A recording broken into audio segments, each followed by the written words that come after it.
بسم الله الرحمن الرحيم. الحمد لله رب العالمين، والصلاة والسلام على سيد الأنبياء والمرسلين وعلى آله وصحبه أجمعين. أما بعد، فإن أصدق الحديث كتاب الله، وأحسن الهدي هدي محمد صلى الله عليه وسلم، وخير الأمور أوادمها، وشر الأمور محدثاتها، وكل محدثة بدعة، وكل بدعة ضلالة، وكل ضلالة في النار.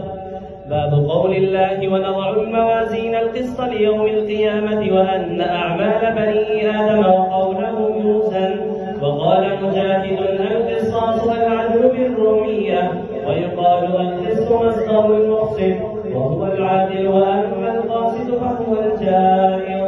وبالسند المتصل منا إلى الشيخ الإمام الهمام الحافظ الحجة أمير المؤمنين في الحديث أبي عبد الله محمد بن إسماعيل بن إبراهيم بن المغيرة بن عبد الجعفي البخاري رحمه الله تعالى أنه قال: